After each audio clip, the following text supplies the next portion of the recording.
Sejam todos bem-vindos ao estudo diário das Escrituras. Vou mandar um forte abraço aqui a algumas pessoas que escreveram aqui no canal. Gratidão a todos vocês que escrevem aqui no canal uma mensagem, sendo ela curta ou maior também, tá bom? Aqui quem escreveu foi o Edinaldo Kumaru, ele escreveu aqui: bom dia, irmão Vanderlei, abraço e até amanhã. Um forte abraço para você também, meu irmão, forte abraço. Aqui também temos o Jailton Almeida, que escreveu bom dia e até amanhã. Bom dia, até amanhã, forte abraço para você também. E aqui a Edileuza também, ela escreveu agradeço, até amanhã. Então eu gosto muito quando vocês terminam com essa frase, né? Independente se o texto é longo ou curto, vocês terminam com a frase até amanhã, que é um compromisso de que amanhã a gente vai estar aqui novamente estudando as Escrituras, tá bom? Gratidão a todos vocês.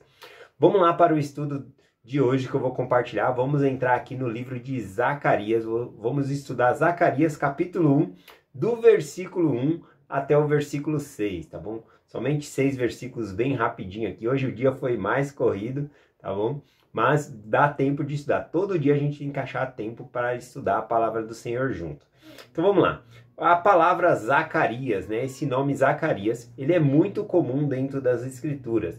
Nós temos aí no Velho Testamento cerca de 28 vezes esse nome aí, Zacarias. Ele é um nome muito comum.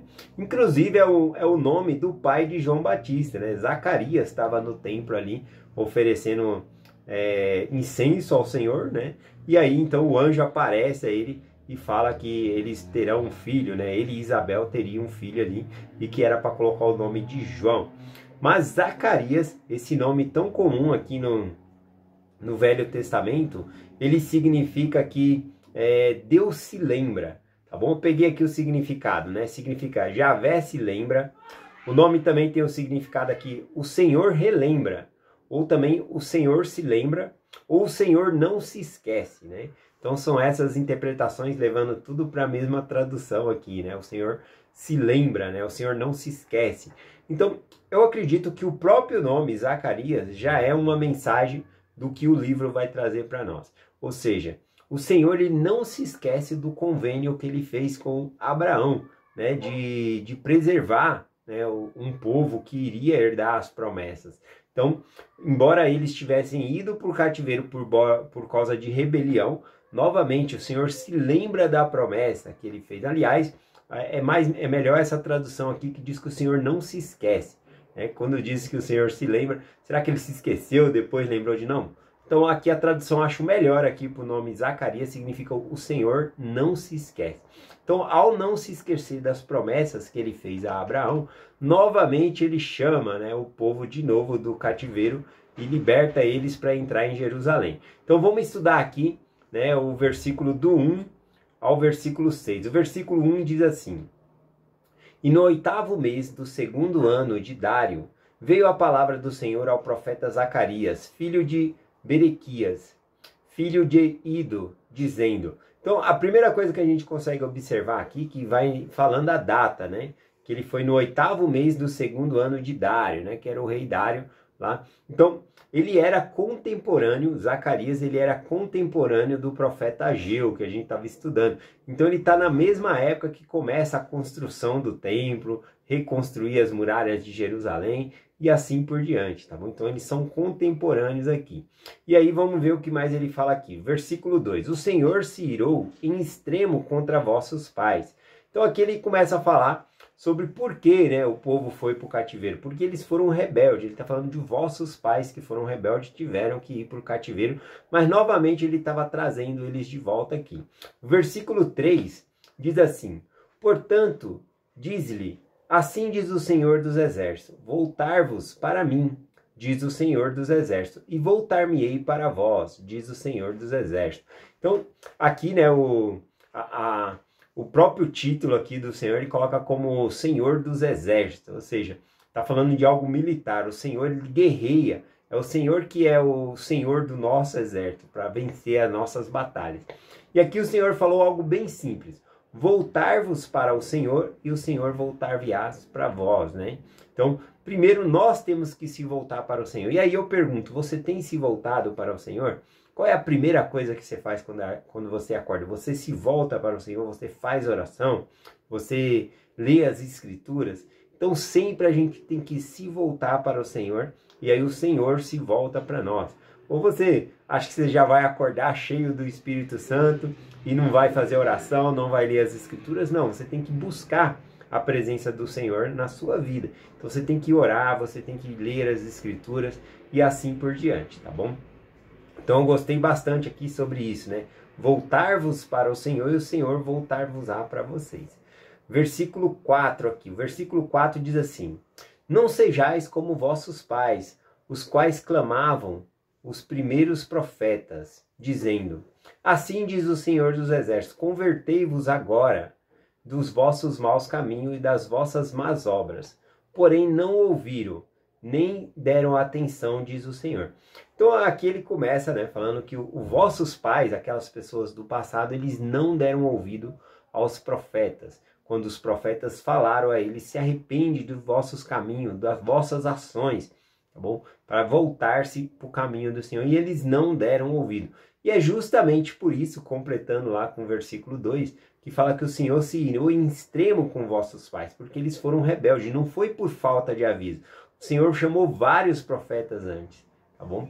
Então é disso que o Senhor está falando aqui no versículo 4, tá bom? Então, antigamente o Senhor tinha chamado Jeremias, tinha chamado Isaías, outros profetas.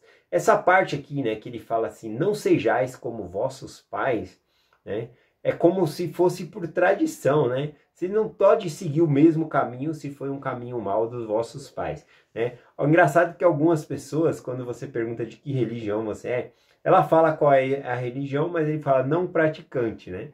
Que ela não vai. Mas como que ela se tornou membro dessa igreja? Muitas vezes foi por causa dos pais, né? Os pais já estavam ali no caminho, então ela se considera ali daquela igreja ali. Então, ou seja, por tradição, né? Mas não é isso que o Senhor quer de nós. Ele fala para nós sairmos, né, dessa tradição. Ele fala,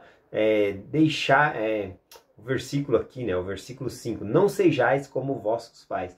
Então não devemos fazer por tradição. A gente tem que buscar sinceramente o Senhor, tá bom? Tem essa conotação aqui também quando fala não sejais como vossos pais, né? A gente vê que tem muitos filhos que são parecidos com os seus pais, até mesmo geneticamente, né? Se eu olhar aqui para a Carol, né? A Carol é a cara da minha esposa, né? Então elas são muito parecidas. Mas também, às vezes, quando fala aqui sobre não sejais como vossos pais, não está falando de fisionomia. Está falando de características que a pessoa puxa, né, no sentido de se tornar mau exemplo. Por exemplo, né, já teve alguma discussão assim que alguém pega e fala assim: ah, você é igualzinho a sua mãe, né? Porque ela está falando de um mau hábito, está criticando, está falando de um mau hábito dessa pessoa que a mãe daquela pessoa tem, né? Ou a pessoa fala: ah, você é igualzinho ao seu pai, né? Criticando ali, né? Então, tem pessoas que trazem dessa tradição dos pais, traz incorporando para a sua vida, né? Ou seja, se a mãe reclama muito, aí o filho passa a reclamar muito também e assim por diante. Então ele está falando: não sejais como vossos pais. Vossos pais foram rebeldes, não ouviram o Senhor quando o Senhor enviou ali os profetas. Então eu gostei dessa parte aqui no versículo 4, né? E aí ele faz duas perguntas aqui no versículo 5. Ele diz assim: vossos pais, onde estão?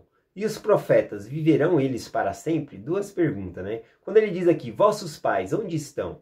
Está falando dos pais na genealogia no passado, né? Eles estavam aonde? No cativeiro. Aliás, esse grupo que estava aqui, que voltou, né, com Zacarias, eles quiseram voltar para Jerusalém, mas teve muitos, que inclusive no ensinamento dessa semana eu ainda vou compartilhar, que eles não quiseram voltar. E o Senhor vai falar para eles: saí de Babilônia.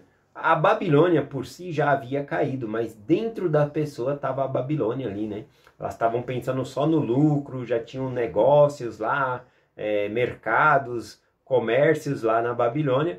Então quando a Pérsia, né, e os Medo-Persa invadiram e conquistaram Babilônia, eles continuaram na Babilônia, não quiseram voltar para Jerusalém. E aí o Senhor fala: saí de Babilônia, corre daí. Vem para onde vai estar sendo o templo construído, fazer convênio com o Senhor. Então é essa a conotação aqui. Então aqui quando ele diz, vossos pais, onde estão? Estão lá, não estão se preocupando, né, com os convênios do Senhor, não quiseram voltar. tá bom? E aí ele diz assim, os profetas viverão eles para sempre? Bom, a resposta, independente se é profeta ou pessoa, ninguém vai viver para sempre. Mas como ele está conotando aqui, dizendo, os profetas viverão para sempre? Não, né? Então significa o quê? Será que Deus sempre vai chamar profeta e vocês vão ficar se rebelando, não ouvindo a palavra do Senhor? Não, vai ter uma hora que o Senhor vai deixar de chamar profeta porque não está adiantando. E aí é a hora que vai para o cativeiro ali, tá bom? Então, versículo 5, último versículo, versículo 6 aqui, né? Diz assim, ó. Contudo, as minhas palavras e os meus estatutos, que eu ordenei aos profetas, meus servos, não alcançaram vossos pais. Tá falando aqui que quando ele mandou os profetas profetizar, eles não alcançaram, ou seja, eles não se arrependeram quando o evangelho foi pregado para eles se arrependerem dos seus maus caminhos e das suas ações, conforme mencionado aqui. Só que aqui agora ele começa a falar ainda no versículo 6, do arrependimento que veio ao povo, né? Ele diz assim, e eles se arrependeram e disseram, assim como o Senhor dos Exércitos fez tensão de nós tratar, segundo os nossos caminhos, segundo nossas obras. Assim ele nos tratou.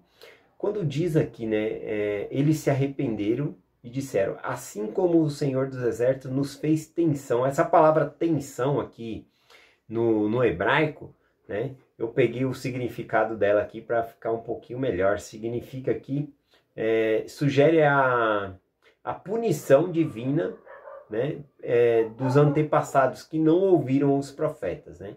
Como se fosse o peso do Senhor ali, a punição que vem. Então isso significa atenção, o peso que Deus colocou a eles por eles não haverem se arrependido.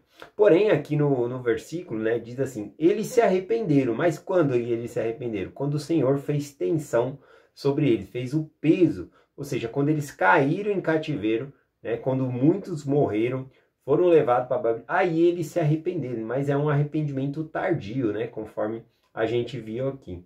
Né? E aí, então, o versículo termina, né? Segundo vossos caminhos, segundo vossas obras. Assim ele nos tratou. Então, o próprio povo se arrependeu, mas eles mesmos confessam, olha, Deus nos tratou segundo nossas obras, segundo os nossos feitos. Foi pregado para nós se arrepender, nós não se arrependemos. Né? Então, eles estavam arrependidos de não ter se arrependido. Né? Esse é o fato aqui que eles estão compartilhando agora nesse momento. Bom, então é essa mensagem que eu quero compartilhar com vocês hoje, falando sobre essa parte, né, que o Senhor, ele traz, né, de novo, né, ou seja, o Senhor se lembra, o próprio nome de Zacarias, né, o Senhor não se esquece do seu povo, ele se lembra da promessa que ele fez.